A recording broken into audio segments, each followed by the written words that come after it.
Hello guys, welcome back again.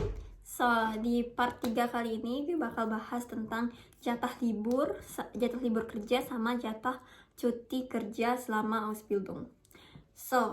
Jadi normalnya atau in the regel kayak aturannya emang Azubi tuh dapat 2 hari libur ya kan, libur kerja, tapi itu nggak tentu kayak setiap weekend, nggak bisa kayak gitu, kadang loncat-loncat, misalkan kayak dapat hari libur Selasa terus sama hari Jumat gitu, jadi kadang nggak 2 hari berturut-turut gitu, jadi beda-beda gitu. Tapi ya jadi kayak di tempat gue sih alhamdulillah juga di sini perusahaannya oke lah istilahnya gitu, nggak bermasalah, kayak mereka ngasih kita 2 hari beneran libur 2 hari gitu. Soalnya ada juga kayak gue denger dari temen gue yang cuma dapat libur tuh cuma 1 hari gitu atau kayak setengah hari kayak gitu. Ya itu gimana, bener atau enggak ya itu nggak tahu sih gue, mungkin itu kebijakan perusahaannya juga kan, kayak masing-masing perusahaan punya kayak peraturan sendiri juga gitu kan, atau mungkin karena contohnya kayak dia cuma libur 1 hari minggu ini, tapi minggu depannya ditambah jadi dapat libur 3 hari atau kayak gitu. Tapi kalau di sini sih gue dapat libur 2 hari, walaupun kadang gue juga sebel kan, kayak gue pengen tuh dapat liburnya 2 hari berturut-turut, jadi kayak gue bisa nginep kayak ke rumah teman kayak gini-gini, tapi kadang beda-beda gitu kan, jadi kayak misalkan hari Rabunya libur, terus habis itu Kamisnya masuk, terus Jumatnya baru libur lagi kayak gitu. Tapi kayak ya udahlah, at least kayak gue dapet libur gitu kan, nggak terlalu masalah sih gitu. Terus tentang cuti, sebenarnya itu di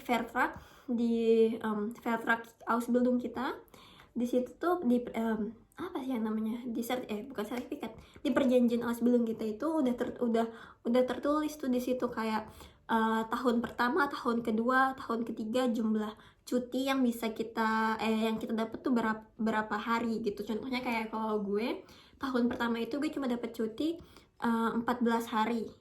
Terus tahun kedua gue dapat 21 atau 24 ya, kayaknya 24 deh, 24. Dan tahun ketiga gue dapat 24 hari juga.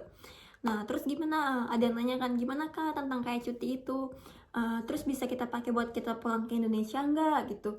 Ya of course bisa lah, kalau misalkan lu punya duit banyak gitu, ya bisa aja gitu. Misalkan lu ngambil 2 minggu atau lu mau ngambil langsung 24 hari sekaligus gitu pulang ke Indo gitu, ya bisa aja. Di sini nggak ada kayak peraturan, oh kamu nggak boleh pulang ke kampung kamu gitu, nggak. Di sini ya bebas aja gitu. Tapi biasanya itu kalau kayak ya biasa kayaknya normal kayak di Indo juga, kalau misalkan mau ngambil cuti, jadi kayak dari jauh-jauh hari kita kayak ngasih pengajuan cuti gitu kan, kayak saya pengen cuti nih dari tanggal segini sampai tanggal segini, terus ngasih lah ke bos kita, nanti kalau misalkan emang di ACC atau enggak kayak gini-gininya gitu. Terus ya kalau, dan gue sebelumnya itu gue cuma bisa ngambil cuti itu kalau misalkan ada varian, like kalau ada sekolah juga lagi libur gitu loh, lagi ada liburan sekolah juga. Jadi gue nggak bisa ngambil cuti di luar liburan sekolah. Kenapa? Karena kan gue dapat sekolah gitu. Jadi kayak misalkan gue kalau misalkan contohnya kayak gue pengen libur seminggu nih, tapi gue misalkan gue punya hari sekolah di hari Senin gitu kan, jadi kayak nggak enak lah gitu. Tapi it's okay gitu kan. Ya jadi intinya kalau jatah cutinya itu bakal tertera di Vertrag, di perjanjian Ausbildung kita, di situ bakal ada.